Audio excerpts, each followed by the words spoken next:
60 वर्षीय उमेरमा देवराज पाठक 4 दशकको शिक्षणपछि संसदीय यात्रामा आखिर को हुन् त देवराज पाठक? आउनुहोस् चर्चा गरौँ।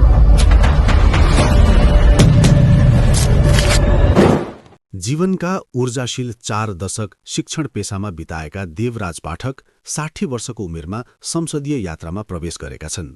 दाङ क्षेत्र नम्बर 1 बाट राष्ट्रिय स्वतन्त्र पार्टीका उम्मेद्वारका रूपमा विजयी हुँदै उनले संसदको यात्रा तय गरेका हुन्। पाठकले नेपाली कांग्रेसका सहमहामन्त्री योगेन्द्र चौधरी, पूर्व शहरी विकास मन्त्री मेटमणि चौधरी तथा लुम्बिनी प्रदेशका पूर्व मुख्यमन्त्री कुलप्रसाद केसीलाई पराजित गर्दै प्रतिनिधि सभा सदस्यमा विजय हासिल गरेका हुन्। देखुरी क्षेत्रका पुराना शैक्षिक व्यक्तित्वका रूपमा परिचित पाठक दाङको गढुवा गाउँपालिका 6 गढुवामा 2022 चैतमा जन्मिएका हुन्। उनले करिब 4 दशक शिक्षण पेशामा बिताएका छन्। शिक्षणसँगै सामाजिक तथा राजनीतिक गतिविधिमा सक्रिय हुने पाठक सरका रूपमा परिचित छन्। 2040 सालमा माध्यमिक विद्यालय बनगाउँ देखुरीबाट प्रवेशिका उत्तीर्ण गरेका पाठकले वाणिज्य शास्त्रमा स्नातक गरेका छन्। त्यसपछि उनले 2056 सालमा समाजशास्त्र र 2058 सालमा सामाजिक मूल्य विषयमा स्नातकोत्तर गरेका थिए। शिक्षण पेशामा रहँदा उनी शिक्षक आन्दोलन र नेतृत्वमा पनि सक्रिय थिए। उनले नेपाल शिक्षक सङ्घको जिल्ला उपसभापतिको जिम्मेवारी समेत सम्हालेका छन्।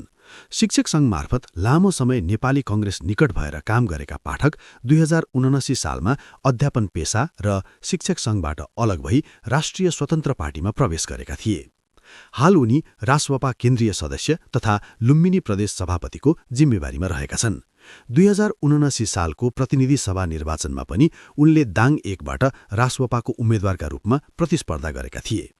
त्यसबेला उनले 13,798 मत प्राप्त गरे पनि पराजित भएका थिए। उक्त निर्वाचनमा मेटमणि चौधरी कांग्रेस माओवादी केन्द्र लगायतको गठबन्धनबाट 26,576 मतसहित विजयी भएका थिए।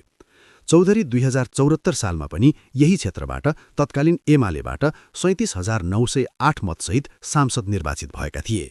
यसपटक भने पाठकले 2 पटक सांसद र मन्त्री भइसकेका मेटमणि चौधरीलाई पराजित गर्दै संसद प्रवेश गरेका छन्।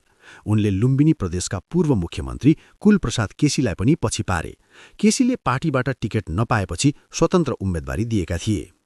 यसैगरी नेपाली कांग्रेसका सहमहामन्त्री तथा पूर्व संविधान सभा सदस्य योगेन्द्र चौधरी पनि पाठकका प्रमुख प्रतिस्पर्धी थिए।